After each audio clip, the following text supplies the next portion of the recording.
আসসালামু আলাইকুম, সবাই কেমন আছেন? আশা করি সবাই ভালো আছেন। আমি এবং আমার পরিবারের কেউই ভালো নাই। কারণ একদিকে নুসেবার বাবা চলে গেল, আর একদিকে নুসেবা অসুস্থ হয়ে গেল। সেজন্য ভিডিওটা আপলোড করতে দেরি হয়ে গেল, কারণ বাচ্চা অসুস্থ থাকলে কোনো কিছুই আর ভালো লাগে না। কিসের ভিডিও, কিসের কি। এই ভিডিওটা গত 4 দিন আগের ভিডিও। নুসেবার বাবা যেদিন চলে যাবে ঠিক তার আগের দিন রাত্রের ভিডিও। এখন যখন আল্লাহর রহমতে নুসেবা একটু সুস্থ, তাই ভাবলাম ভিডিওটা আপলোড করি। নুসেবার বাবা গিয়েছে আজকে 4 দিন, নুসেবা অসুস্থ 4 দিন। ও যেদিন গিয়েছে সেদিন রাত থেকেই নুসেবার ভয়াবহ জ্বর। এমন জ্বর আমি আগে ওর দেখি নাই। জ্বরের সাথে প্রচণ্ড কাঁপুনি হতো। যাই হোক, আল্লাহর রহমতে ট্রিটমেন্ট করার পরে এখন নুসেবা একটু সুস্থ। ডাক্তার অনেকগুলো টেস্ট দিয়েছে, সেগুলো করিয়ে এসেছি। রিপোর্ট দিবে 3 দিন পরে। দোয়া করবেন যেন নুসেবার রিপোর্টগুলো ভালো আসে। যাই হোক, এটা হচ্ছে নুসেবার বাবা যাওয়ার আগের দিন রাত্রে, মানে শুক্রবার রাত্রের ভিডিও। সমস্ত জিনিসপত্র গুছগাছ করা হয়ে গিয়েছে। অনেক জিনিস নিতে হয়েছে, যেহেতু 6 মাস থাকবে, তাই অনেক জিনিস নিতে হয়েছে। মনটা অনেক খারাপ। 6টা মাসের জন্য চলে যাবে, ঘরটা একদম খালি খালি হয়ে যাবে। আর এই যে বাবা পাগল মেয়ে, এ তো বাবা ছাড়া এক মুহূর্ত থাকতে পারে না। নুসেবার বাবার জন্য প্রয়োজনীয় যা যা ওষুধ, সমস্ত কিছু আমি এখানে বক্সে করে দিয়ে দিয়েছি। ও যে যে ওষুধ খায় সব কিছু বেশি বেশি করে দিয়ে দিয়েছি, যাতে কুরবানি ঈদের আগ পর্যন্ত এগুলো চলে যায়। আর ওই যে আমি বাদাম ভেজে রেখেছিলাম, সেই বাদামের মধ্যে চাল ভেজে, এখন বাদাম আর চাল ভাজা আমি একসাথে মিক্সড করে দিব, যাতে ওর যখন ক্ষুধা লাগবে ও একটু ফ্রি হবে, তখন যেন এটা খেয়ে পানি খেতে পারে। আরও অনেক কিছুই দিয়ে দিয়েছি শুকনা খাবার। নুসেবার বাবা চাল ভাজার সাথে বাদাম ভাজাটা অনেক পছন্দ করে, সেজন্য এইভাবে আমি করে দিয়েছি। চাল ভাজার সাথে বাদাম ভাজা মিলিয়ে আমি অনেককেই খেতে দেখেছি, ভালো লাগে। যারা খান নাই তারা খেয়ে দেখবেন, আসলেই ভালো লাগে। আর চা দিয়ে খাওয়ার জন্য এটা একটা বেস্ট খাবার, খুবই ভালো লাগে চায়ের সাথে এইভাবে খেতে। তো সব কিছু আমি এখানে একদম রেডি করে দিয়েছি। এইখানে এটা হচ্ছে হুন্ডার আছে না, যে হুন্ডারের পোড়া মোবিল, সেই পোড়া মোবিল তেলটা। এটা আসলে একটা টোটকা হিসাবে আমরা ব্যবহার করি। আমাদের হাত পায়ে ব্যথা হলে এই তেলটা দিয়ে ডলা দিলে আল্লাহর রহমতে ব্যথাটা অনেক কমে যায়। সেজন্য এটা নুসেবার বাবাকে একটু দিয়ে দিচ্ছি, কারণ ওর হাতে পায়ে ব্যথা হলেও যেন দিতে পারে। এটা আমাদের অনেক অনেক উপকারে আসে এই তেলটা, সেজন্য আমরা দেই। আর এদিকে বাবা মেয়ে দুষ্টুমি করতেছে।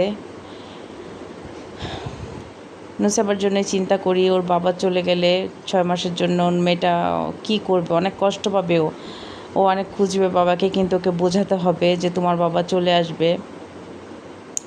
যতক্ষণ ওর বাবা ঘরে থাকে, একটা মিনিটের জন্য বাবার কাছ থেকে সরে না। সারাক্ষণ বাবা মেয়ের দুষ্টুমিতে ঘরটা আমার মেতে থাকে।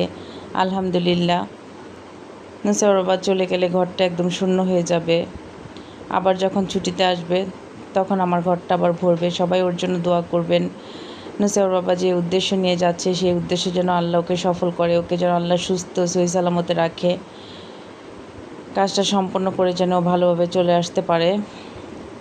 এটা হচ্ছে পরের দিন শনিবার ভোরবেলা, একদম আজানের সময় আমরা উঠে গিয়েছি। নামাজ পড়ে এখন নুসেবার বাবা রেডি হচ্ছে।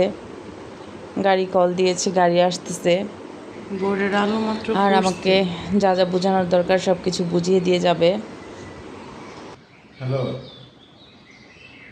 ঘুমের তো ট্রেন নাই?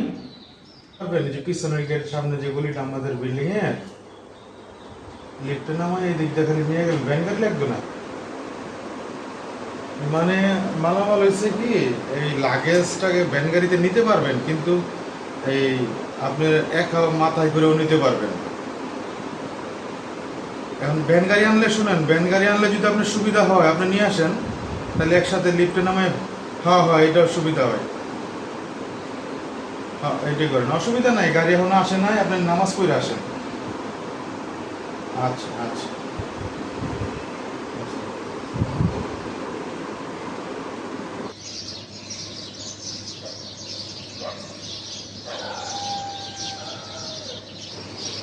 দিনের আলো স্পষ্ট হতে শুরু করেছে। এখনই সেই ভাইয়াটা চলে আসবে জিনিসপত্র নেওয়ার জন্য। এইদিকে ওই ভাইয়াটা চলে আসছে, এখন জিনিসপত্রগুলো আমাদের গ্যারেজে নিয়ে ভ্যান গাড়িতে উঠাবে গাড়ি পর্যন্ত নেওয়ার জন্য। নুসেবার বাবাও তাকে হেল্প করছে। আসলে বিদায় অনেক কষ্টের, বিদায় জিনিসটা আসলে মন থেকে মেনে নেওয়া যায় না, তবু দিতে হয়। প্রিয়জনকে বিদায় দেওয়া যে কতটা কষ্টের সেটা একমাত্র তারাই জানে যারা প্রিয়জনকে বিদায় দিয়েছে। এই কষ্ট আসলে অনেক বড় একটা কষ্ট। নুসেবার বাবা যতক্ষণ ঘরে থাকে ঘরটাই ভরে থাকে। নুসেবা আর ওর বাবার দুষ্টুমি দেখে সত্যি খুব ভালো লাগে, কিন্তু আজকে থেকে নুসেবা একদম একা হয়ে যাবে। আমি যতই ওর সাথে দুষ্টুমি করি না কেন, নুসেবা ওর বাবাকে মিস করবে আমি জানি, কারণ ও অনেক বাবা পাগল।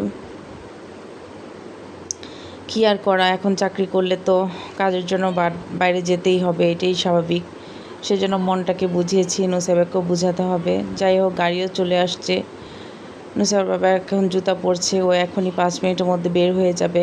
নুসেবা ঘুমাচ্ছে, ওকে ঘুম থেকে সজাগ করিনি, কারণ সজাগ করলে নুসেবার বাবা আর যেতে পারবে না, সেজন্য মেয়েকে আর সজাগ করলাম না।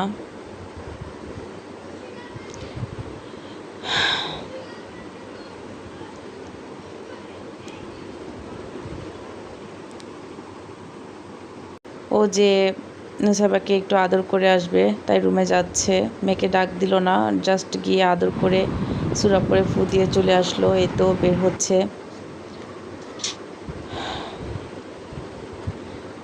এখন এই গাড়ি নিয়ে মেন রাস্তায় যাওয়া হবে, ওইখানে গাড়ি চলে আসছে। আসলে এই সময়টা অনেক বড় কষ্টের, কারণ এটা সহ্য করার মতো বিষয় না যে যখন প্রিয়জন দূরে চলে যায় তখন কেমন লাগে। যাই হোক, আল্লাহ যেন ওকে সহি সালামতে পৌঁছে দিতে পারে, এই দোয়াই সবসময় করি, নামাজ পড়ে দোয়া করি আল্লাহ যেন ওর সব ইচ্ছা পূর্ণ করে।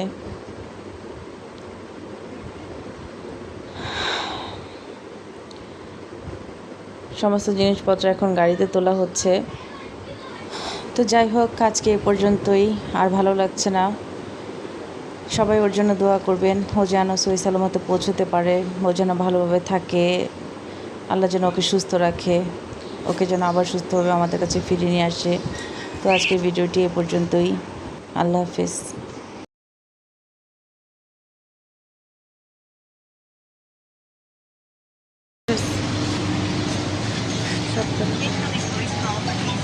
ওইটা নাও, ওইটা নাও। তো ভালো থাকো, হ্যাঁ, চিন্তা করো না কোনো। সহি সালামতে চলা, ড্রাইভার ভালো আছে, পৌঁছে যাবো আমার শ্যামপুর থানার। হ্যাঁ, আচ্ছা, আল্লাহ হাফেজ। আল্লাহ হাফিজ।